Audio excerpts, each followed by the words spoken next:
नमस्कार, मैं हूँ निशा मधुलिका। आज हम बनाएंगे लच्छा टोकरी चाट। इसके लिए हमें सबसे पहले आलू की लच्छा टोकरी बनानी होगी। तो आइए लच्छा टोकरी बनाना शुरू करते हैं। लच्छा टोकरी बनाने के लिए हमें देसी और पुराने आलू चाहिए। तो ये आलू छिले हुए हैं, हम इनको कद्दूकस करेंगे और ये हमें मोटे कद्दूकस से कद्दूकस करने हैं। अब हम इन्हें वॉश करेंगे। इन्हें हम अच्छे तरीके से धोकर निकाल लेंगे। एक बार और इन आलू लच्छा को धोएंगे ताकि इनकी स्टार्च पूरे तरीके से हट जाए। अब हम ये आलू इस छलनी में निकाल के रखेंगे ताकि पानी अच्छे तरीके से बाहर निकल जाए। आलू को हमने अच्छे तरीके से दबाकर इनका पूरा पानी निकाल दिया है। अब हम ये आलू लच्छा एक अलग प्याले में डाल देते हैं और इसमें हम 4 टेबलस्पून मैदा डालेंगे। मैदा से ये आपस में चिपकने लगेंगे। हम इसे हाथ से अच्छे तरीके से मिला लेते हैं।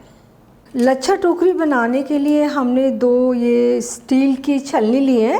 एक थोड़ी सी बड़ी है और एक इतनी छोटी है कि ये इसके अंदर एक जैसी फिट हो जाएगी। तो पहले तो हम इन्हें तेल में डालकर थोड़ा चिकना कर लेते हैं। अब इसमें आलू लच्छा को हम जमाएंगे, एकदम टोकरी का शेप देंगे। तो आलू लच्छा हम इस तरीके से थोड़ी सी थिकनेस में जमाते जाएंगे। ऊपर से भी हम इन्हें थोड़ा ठीक कर लेते हैं। हम इन्हें चम्मच से दबा देते हैं और अब हम ये दूसरी छलनी इसके ऊपर इस तरीके से रख कर और दबा देंगे। और हम अपना तेल चेक कर लेते हैं ये गर्म हो गया है या नहीं। तो एक हम इसमें से आलू का टुकड़ा तेल में डाल देते हैं। आलू अच्छे तरीके से सिक रहा है, एकदम तैरकर ऊपर आ गया है। तेल अच्छा गर्म है। तो ये टोकरी हमने असेंबल करके तैयार कर ली है। इसको सेकेंगे। तो इस छलनी को हम ऐसे रख के ही पकड़ेंगे और तेल में हम ये छलनी डुबाकर इसे सिकने देंगे। लच्छा टोकरी तलने के लिए हमें तेल भी कढ़ाई में ज़्यादा भरा होना चाहिए ताकि टोकरी डूबकर सिक सके। तो इसे हम 2 से 3 मिनट सिकने देते हैं। छलनी को हम ऊपर से हटा के देखते हैं कि हमारी टोकरी कैसी बन रही है। टोकरी सिक रही है। इस साइड से ऐसे घुमा के सेकेंगे और दूसरी साइड से ऐसे घुमा के सेकेंगे। इस तरीके से हमें टोकरी को चारों ओर से अच्छी गोल्डन ब्राउन होने तक सेकना है। अगर हैंडल गर्म हो जाए तो इसे हम कपड़े से पकड़ लेंगे। अभी टोकरी चारों तरफ से हमें दिख रहा है कि काफ़ी हद तक सिक गई है। हम इसे छलनी में से निकालेंगे और चाकू की हेल्प से हम ये टोकरी निकाल लेंगे। चारों तरफ से पहले हम चाकू से इसे छलनी से अलग करेंगे। ये टोकरी हमने निकाल ली। इसे हम थोड़ा सा इसमें इस तरीके से डालकर थोड़ा सा और सेकेंगे और गैस अब मीडियम कर देंगे। हमारी जो टोकरी है अच्छी गोल्डन ब्राउन हो गई है।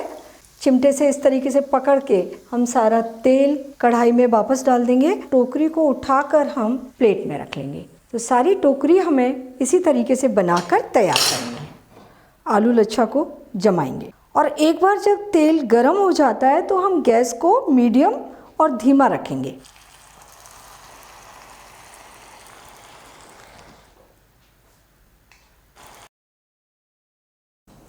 ये हमने लच्छा टोकरी बनाकर तैयार कर ली और इतने आलू लच्छा में 6 से 7 कटोरियाँ बनकर तैयार हो जाएंगी। एक टोकरी को सिकने में 4 से 5 मिनट लग जाते हैं। कटोरी चाट बनाने के लिए मेन जो हमें चाट की चीज़ें चाहिए वो दही है, मीठा किया हुआ, हरे धनिए की चटनी और मीठी चटनी, लाल मिर्च, काला नमक, भुना हुआ जीरा। बाकी चीज़ें जो भी आपके पास हों, चने या आलू या फिर बूंदी, ये आप ले सकते हैं और अपनी पसंद से भी ये चीज़ें ली जा सकती हैं।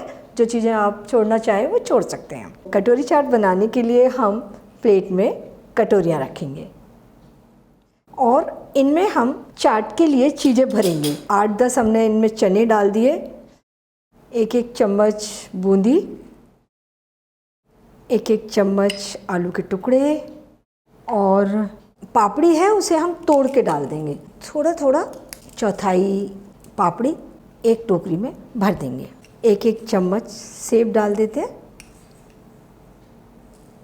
और अगर आपको खाली दिख रही है कटोरी तो थोड़ा सा जो भी आपको अच्छा लगे वो डाल सकते हैं। हम थोड़ी थोड़ी बूंदी और इन कटोरियों में भर ले रहे हैं, थोड़े से चने भी डाल ले रहे हैं और ये हम 2-3 आलू के टुकड़े भी रख रहे हैं। और अब हम डालेंगे दही, हरे धनिए की चटनी, मीठी चटनी, फिर से हम थोड़ा थोड़ा दही डाल लेते हैं और अब थोड़ी सी और मीठी चटनी और इनके ऊपर हम डालेंगे थोड़ी सी अनारदानी, थोड़ी सी लाल मिर्च, अपने स्वाद के अनुसार लाल मिर्च कम ज़्यादा कर सकते हैं, काला नमक और ये भुना हुआ जीरा। फिर से हम थोड़ा थोड़ा दही डाल लेते हैं।